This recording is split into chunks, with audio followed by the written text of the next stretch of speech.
também buscava controlar Punggye-ri, centro dos testes nucleares da Coreia do Norte. O motivo pelo qual a China tentou assumir o controle das instalações nucleares da Coreia do Norte foi a suposição de que a Coreia do Norte poderia agir de forma imprevisível com armas nucleares, além de buscar apoio internacional. Alguns poderiam chamar isso de guerra de invasão ilegal, e realmente havia quem o fizesse. O 78º Grupo de Exército tomou o controle de Punggye-ri, quase sem combate, e seguia de Kinchaek para Hamhung. Enquanto isso, dentro de Pyongyang, eles estavam se preparando para a batalha. Barricadas foram erguidas, e em vários prédios estavam posicionados o comando de guarda e tropas militares. Kim Ju-yeon se refugiou no bunker subterrâneo da sede do Comitê Central do Partido dos Trabalhadores da Coreia para segurança. O general Kwak Chang-sik, do comando de guarda, estava disposto a apostar tudo nesta batalha de Pyongyang. Tropas chinesas começaram a se reunir ao norte de Pyongyang, já contando com 4 brigadas reforçadas. Os chineses deixariam a segurança das instalações nucleares e da região de Pyongan do norte para a 78ª Divisão de Artilharia 8ª, 202ª e 2025ª, brigadas combinadas, todas do 78º e 79º grupos de exército, enquanto reuniam o 79º Grupo de Exército em Pyongyang. Era literalmente uma situação de guerra total. Na verdade, o general Kwak Chang-sik também tinha algo em que confiava. No combate urbano de guerras modernas, a situação é comparada ao inferno. Claro, os prédios da Coreia do Norte em si não são tão resistentes, mas a Coreia do Norte também já passou de 70 anos se preparando para ter a guerra.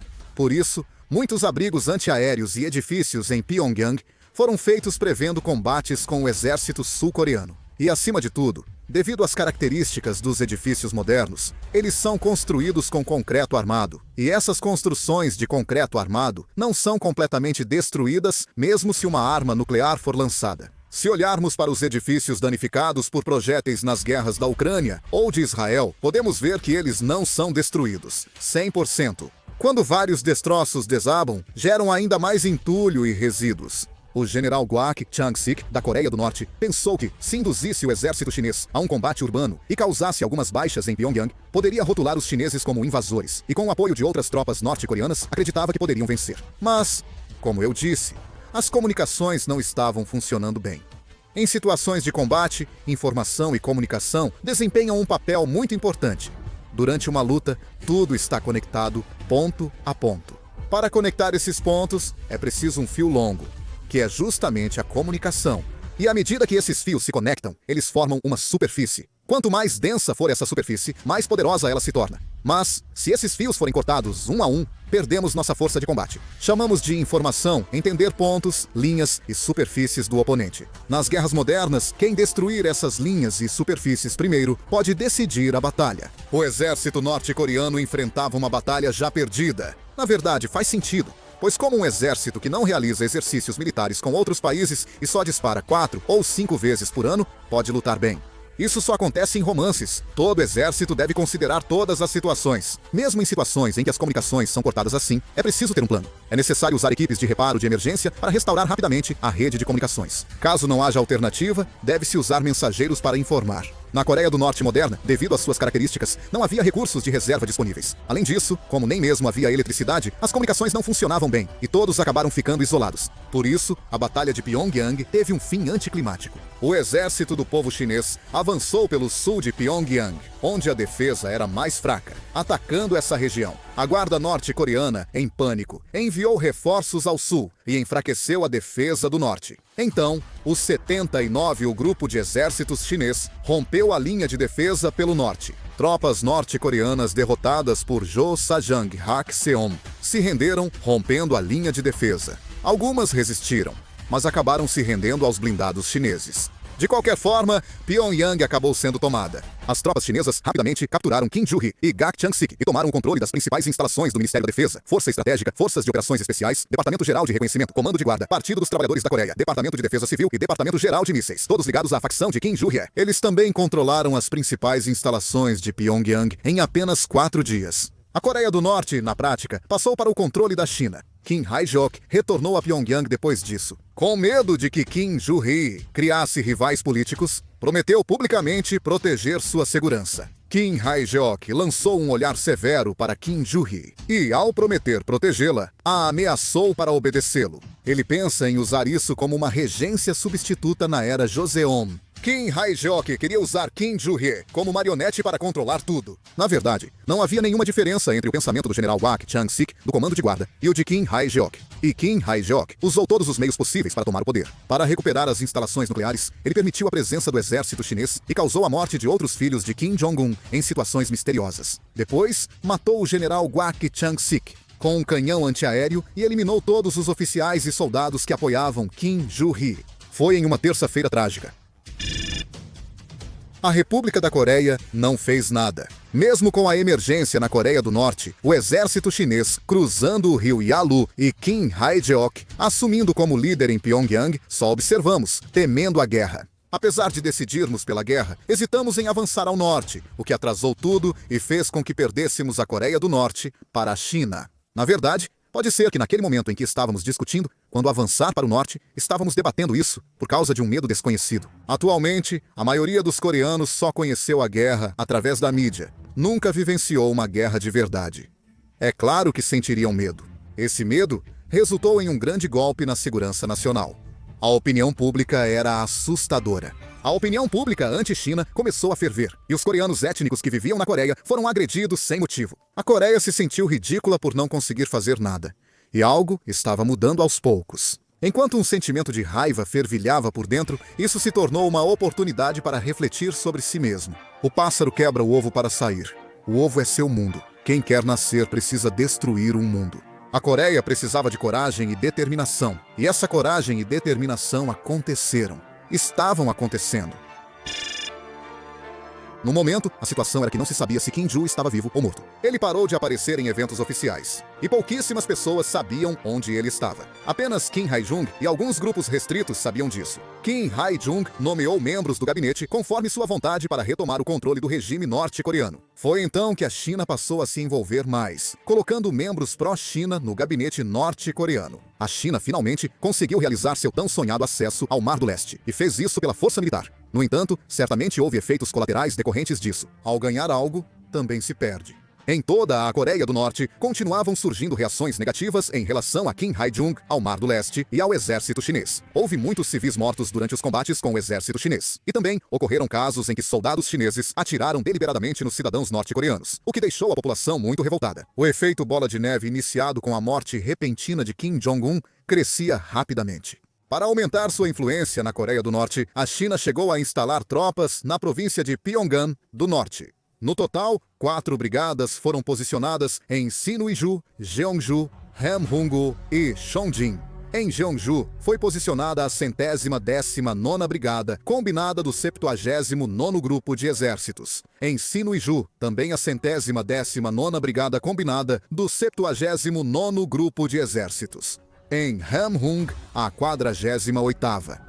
Brigada combinada do 78º Grupo de Exércitos, e em Chongjin, a 68ª Brigada combinada do 78º Grupo de Exércitos. O motivo de não terem instalado essas tropas ao sul de Pyongyang foi para evitar dar motivos desnecessários e aumentar a tensão com a Coreia do Sul e os Estados Unidos. O controle de Pyongyang também era importante para a China. Eles posicionaram diversas PMCs ao sul de Pyongyang, alegando treinar o exército norte-coreano, e continuaram treinando suas tropas. A maioria dessas PMCs era formada por pessoas da Mongólia Interior. Se somarmos o número de soldados chineses na Coreia do Norte com o das PMCs, eram cerca de 30 a 40 mil pessoas. No entanto, havia muitas críticas da comunidade internacional. Alguns países questionavam por que devolver instalações nucleares à Coreia do Norte se o objetivo era gerenciá-las. Alguns acusaram a China de ambição expansionista, e certos países impuseram sanções econômicas. A China disse que essas eram tentativas de normalizar a Coreia do Norte como um país comum.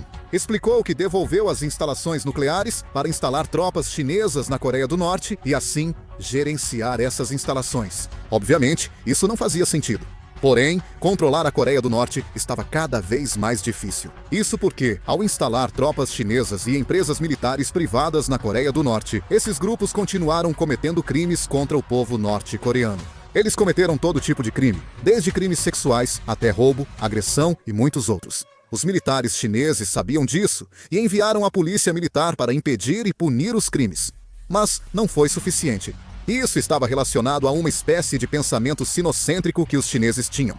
O pensamento sinocêntrico chinês é a crença de que eles são o centro do mundo e que sua capacidade cultural é superior a qualquer outra civilização, considerando as outras culturas como bárbaras. O próprio nome do país, China, significa país central. Com base nesse tipo de pensamento, eles lidavam com assuntos civis considerando a Coreia do Norte não como um país aliado, mas como uma espécie de colônia. Por isso, continuavam surgindo desentendimentos. A vontade do povo é vista como a do céu. Por isso, manter boa relação com moradores de territórios ocupados é essencial para o exército. Se não cumpridos, esses requisitos geram forças guerrilheiras que se voltam contra nós como uma faca afiada. Na verdade, o motivo pelo qual potências como os Estados Unidos na Guerra do Vietnã e a Rússia na Guerra da Ucrânia tiveram tantas dificuldades foi justamente porque não conseguiram cumprir adequadamente essas tarefas civis. Quando o relacionamento com os moradores piora, quem mais sofre é o exército.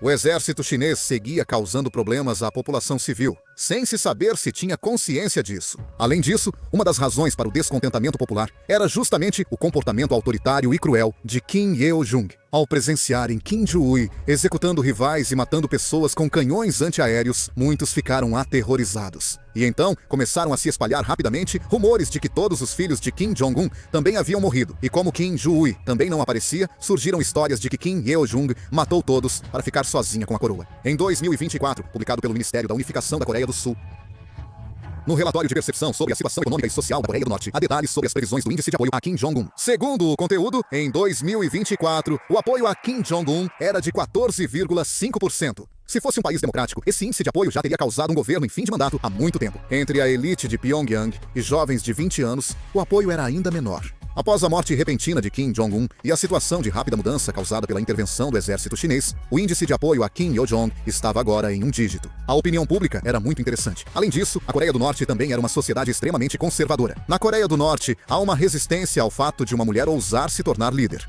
O país mantém uma cultura confucionista conservadora centrada nos homens. E esses costumes culturais também têm um impacto negativo sobre Kim Yo-jong. Apesar de ser uma ditadura, a Coreia do Norte não podia ignorar totalmente a opinião pública. Acima de tudo, até mesmo dentro do exército norte-coreano, havia alguns soldados que não seguiam Kim Yo-jong. Em alguns casos, ver o comandante da guarda ser morto cruelmente aumentou o medo. Os Estados Unidos também estavam cada vez mais preocupados. Na base de Anacostia Bolin, a vigilância sobre o exército chinês já havia terminado. A China mostrava grande interesse no Mar do Leste. Ao norte de Pyongyang, observavam as forças chinesas reforçando posições. Acima de tudo, o regime da Coreia do Norte estava extremamente instável. Então havia previsões de que a Coreia do Norte poderia realizar uma grande provocação contra a Coreia do Sul em breve. As previsões começaram a se cumprir de forma assustadora. Os Estados Unidos acompanhavam a situação e apresentavam cenários.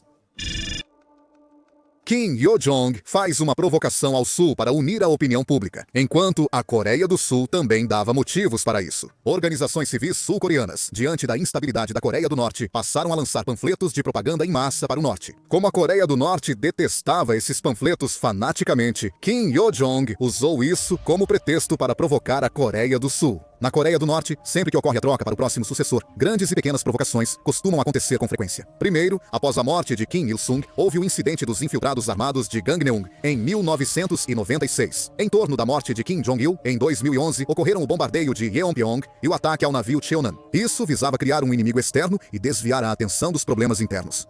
Hoje, o sentimento popular na Coreia do Norte está mais instável. Essa hostilidade acabaria recaindo sobre Kim Yo-jong. Então, ela tentou desviá-la para a Coreia do Sul.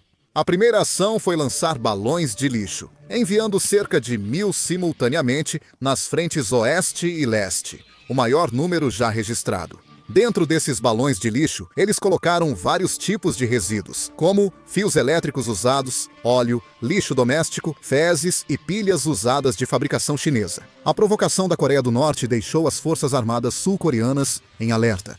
Eles seguiram interferindo no sinal de GPS da Coreia do Sul, mantendo as provocações. Nessa situação, a Coreia do Norte espalhou informações dizendo que havia armas químicas dentro dos balões de lixo para confundir ainda mais a Coreia do Sul. Claro, na verdade não havia nada dentro. o que causou grande tumulto na Companhia Rio-Grandense de Telecomunicações. A Companhia Rio-Grandense de Telecomunicações é uma equipe de resposta rápida a ameaças químicas, biológicas e nucleares, parecida com uma equipe de prontidão em unidades especializadas. Após a previsão de um ataque químico da Coreia do Norte, todas as bexigas de sujeira foram rastreadas e eliminadas por segurança. Claro, as Forças Armadas não podiam simplesmente derrubar esses objetos. Se essas bexigas tivessem armas químicas, explodiriam no céu e espalhariam agentes químicos pela cidade. Para evitar mais danos, as Forças Armadas localizaram e removeram com segurança os balões de sujeira que caíram. As Forças Armadas acham quase impossível um ataque bioquímico com balões.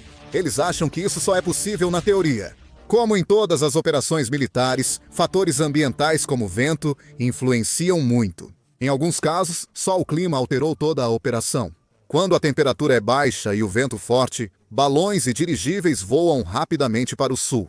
Mas armas bioquímicas no ar também se espalham rápido e diluem sua concentração. O efeito de uma arma bioquímica é medido pelo parâmetro dose letal, 50. Dose letal, 50, é a concentração mínima capaz de matar mais de 50% das pessoas expostas em uma área. No entanto, se for pulverizado no ar e diluído a uma concentração inferior ao dose letal, 50 devido à dispersão, ele não causa nenhum dano aos adultos. Pode ser fatal para bebês, idosos e imunossuprimidos.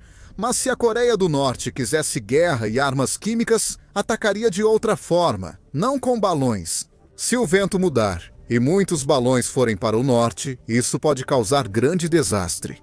Por isso, ataques biológicos ou químicos usando drones ou forças assimétricas são mais eficazes do que balões ou dirigíveis, que dependem do vento para se mover. Na guerra da Ucrânia, confirmou-se que o exército russo usou drones para ataques com gás lacrimogênio. Na Guerra Civil Síria, forças de inteligência lançaram bombas de cloro. Na Guerra Civil da Síria, armas químicas como cloro foram lançadas de helicópteros em tambores, causando grande dano. Assim, o que a Coreia do Norte está fazendo atualmente é uma estratégia para maximizar a preocupação e o medo de que armas químicas possam ser lançadas de surpresa a qualquer momento. É uma guerra psicológica. No caso do CRRT, eles rastreiam e removem mais de 1000 balões de sujeira individualmente. Porque pode ser que contenham armas químicas. Fezes de países com saúde pública precária, como Coreia do Norte, têm alta chance de conter bactérias causadoras de doenças como cólera. Como o CRRT remove mais de 1000 desses balões de fezes, o cansaço se acumula bastante. Desde a intervenção do exército chinês na emergência na Coreia do Norte, o DEFCON 3 segue mantido. Por isso,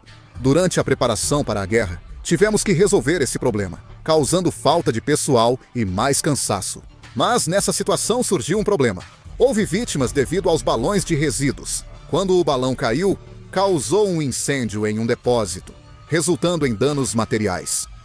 Infelizmente, havia 3 civis trabalhando nesse depósito no momento do incêndio. E ocorreu o trágico incidente em que esses 3 civis perderam a vida. Esses balões de resíduos tinham um dispositivo de autodestruição. E foi esse dispositivo que causou o incêndio. Esse foi o primeiro caso de mortes de civis por balões de resíduos da Coreia do Norte, causando indignação popular. E ao mesmo tempo, o exército norte-coreano realizou um ataque de bombardeio mirando diretamente nos alto-falantes de propaganda contra o norte. Eles atacaram mirando especificamente nesses alto-falantes. A Coreia do Norte bombardeou o território sul-coreano pela primeira vez desde 2015 nesse incidente. O exército norte-coreano atirou 15 vezes com canhão de 76,2 milímetros contra alto-falantes de propaganda. A fumaça era visível a olho nu. Os radares de artilharia de contrabateria na linha de frente e o radar de contrabateria Arthur K também detectaram os disparos. Este lugar era Gyeorwon, onde estava localizada a 22ª Brigada de Infantaria da 3ª Divisão de Infantaria. O alvo era o alto-falante de propaganda contra o norte, que estava sob responsabilidade da 22ª Brigada de Infantaria. Este é o 13º Batalhão de Missões Especiais. Vão treinar decapitação. Eram silenciosos, mas afiados. Eliminação do alvo foi rápida. Com a instabilidade na Península Coreana, iniciaram treinamentos para imprevistos. Eles treinaram como se fosse real. O 13º Batalhão de Missões Especiais considerou os preparativos completos. Afiavam suas lâminas como nunca antes. Kim Hyo-jong preparava uma provocação maior. Nesse caso, as Forças Armadas inevitavelmente teriam que responder. E Kim Hyo-jong estava pensando em fazer mais uma provocação em resposta a essa reação. Kim Hyo-jong enviou a equipe de inspeção e o departamento de segurança, chegando a comandar as operações. Ele temia que o exército norte-coreano desobedecesse, então enviou equipes para garantir a provocação. Ainda assim, Kim Hyo-jong não temia a resposta da Coreia do Sul. Afinal, a Coreia do Sul certamente sabia que havia tropas chinesas posicionadas na Coreia do Norte e que várias empresas companhia militar privada chinesas também estavam amplamente instaladas em Pyongyang e ao sul. Além disso, até agora, mesmo depois que a Coreia do Norte provocou e até passou por guerras, houve várias situações em que as tensões aumentaram. Mas, como você pode ver, nunca houve uma guerra de fato. Kim Hyo-jong concluiu que, apesar das provocações à Coreia do Sul, o país não conseguiria iniciar uma guerra. Kim Hyo-jong usava palavrões e linguagem vulgar até em declarações oficiais, demonstrando uma postura agressiva e sem decoro. Não existem regras oficiais para a linguagem diplomática, mas geralmente usa-se um tom mais culto que insultos pessoais. Ainda assim, ela agia assim. Dizem que Kim Hyo-jong tem personalidade rude, violenta e implacável. Assim, Kim Hyo-jong agiu para obter o apoio do exército norte-coreano dividido e afirmar sua liderança suprema na Coreia do Norte. Ela não percebeu que a Coreia do Sul mudava e foi muito míope. Enquanto isso, para tentar interromper o confronto entre as Coreias, Estados Unidos da América e China fizeram outra reunião secreta. Já é a quinta vez. Como discordam muito, as reuniões seguem ocorrendo. Estava sendo discutido o que fazer com as tropas americanas na Coreia do Sul. E caso uma guerra aconteça, qual seria o papel dos Estados Unidos e da China? Parece que o clima desta reunião não foi dos melhores. Após a China ameaçar com armas nucleares, os balões da Coreia do Norte causarem vítimas e outro bombardeio ao território sul-coreano, o povo ficou aterrorizado. Mas logo, a raiva retornou. A opinião pública mudou para exigir que expulsássemos tanto o ataque esmagador da Coreia do Norte quanto todas as tropas chinesas presentes na Península Coreana. Mesmo que o exército de comentários da China, o Guomindang, estivesse tentando manipular a opinião pública, isso foi inútil. Sem uma forte retaliação à Coreia do Norte, o Cheongwadae poderia ser incendiado pelo povo, já que a paciência tinha limites. A linha direta entre Coreia do Sul e Estados Unidos da América foi finalmente criada. Assim, Coreia do Sul e Estados Unidos da América passaram a se comunicar rapidamente. Para os Estados Unidos da América, a linha direta serviu para acalmar a Coreia do Sul e evitar ações unilaterais do país. As negociações secretas entre Estados Unidos da América e China ainda não haviam terminado. 20 minutos após o bombardeio, foi decretada a evacuação nas vilas próximas à zona desmilitarizada e, 3 minutos depois, a Casa Azul emitiu uma ordem para convocar urgentemente o Conselho Nacional de Segurança. Era uma situação à beira de uma guerra. O que antes levava 1 ou 2 horas agora foi reduzido rapidamente. A terceira divisão recebeu ordem para atacar o posto avançado do exército norte-coreano. Como o exército norte-coreano realizou um ataque de bombardeio, queríamos mostrar uma retaliação adequada. O 635º Batalhão de Artilharia ficou encarregado dessa missão. O 635º Batalhão de Artilharia era uma unidade que utilizava obuseiros autopropulsados K9. Como era uma unidade que treinava com bastante frequência, eles também tinham muita experiência. O 635º Batalhão de Artilharia disparou 36 projéteis de 155 mm e destruiu os postos do exército norte-coreano. Durante a destruição dos postos, 6 soldados norte-coreanos teriam morrido. Apesar da destruição dos postos, só 6 soldados norte-coreanos morreram, pois a estrutura principal dos postos fica subterrânea. Todos os postos do exército norte-coreano hoje são conectados por túneis subterrâneos. Mesmo destruindo os postos de guarda, não era possível eliminá-los totalmente. O governo sul-coreano sabia disso, e por isso atacou diretamente os postos de guarda. De certa forma, estavam andando na corda bamba, e ao mesmo tempo, outras operações estavam sendo realizadas em outras regiões. Este lugar é Nampo. Antes da infiltração chinesa, soldados sul-coreanos e forças especiais já haviam se infiltrado secretamente na região. Também houve ataques de retaliação. As forças especiais invadiram o porto de Nampo, instalaram e detonaram bombas em armazéns, navios e navios de guerra. Eles não sabiam que o exército sul-coreano havia feito isso. E a escala superou a imaginação. O porto de Nampo se desenvolveu junto com o crescimento de Pyongyang e Nampo após sua abertura. Atualmente, ele surgiu como um dos principais portos comerciais da costa oeste. Se compararmos com a Coreia do Sul, seria como a relação entre Seul e Incheon, o que facilita o entendimento. Os produtos entregues no porto de Nampo são em grande parte transportados para Pyongyang. Até então, Devido às sanções contra a Coreia do Norte, o volume de logística e comércio havia caído drasticamente. Mas agora a China está ignorando isso e fornecendo vários tipos de armas e mercadorias para a Coreia do Norte através do porto de Nampo. Ao explodirem o depósito do porto de Nampo, o efeito superou as expectativas. No depósito estavam armazenadas grandes quantidades de armas e explosivos, que acabaram causando explosões em cadeia e destruíram todo o porto de Nampo. Às 23h30, houve 3 grandes e várias pequenas explosões. Primeiro, as forças especiais causaram uma explosão com explosivos, seguida por explosões em cadeia. A segunda explosão foi equivalente a 3 toneladas de trinitrotolueno, e a terceira foi equivalente a 21 toneladas de trinitrotolueno. Uma explosão de 21 toneladas de trinitrotolueno é comparável à ogiva nuclear tática Davy Crockett, feita nos Estados Unidos. Então, 2 explosões desse porte são algo que dificilmente se vê até mesmo em guerras comuns. A explosão foi tão grande que podia ser vista claramente mesmo de muito longe. E logo depois, devido à onda de choque, os vidros se quebraram e as pessoas foram vistas caindo. A explosão foi detectada até por satélites artificiais. Isso aconteceu porque as armas foram armazenadas de qualquer jeito no depósito. Desde o começo, era absurdo esperar que a Coreia do Norte, sem recursos, operasse um depósito com segurança. Como resultado, houve 203 mortos e 10 desaparecidos. Só de feridos foram 820 pessoas. Os danos materiais passaram de 500 bilhões de won, mas o surpreendente é que as tropas das forças especiais se refugiaram em segurança. O conflito seguia escalando como uma escada rolante. Legendas por Baidal Minjok. Legendas fornecidas por Baidal Minjok.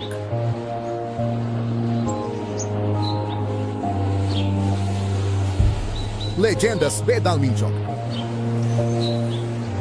Leyendas fornecidas por Baidal Minjok.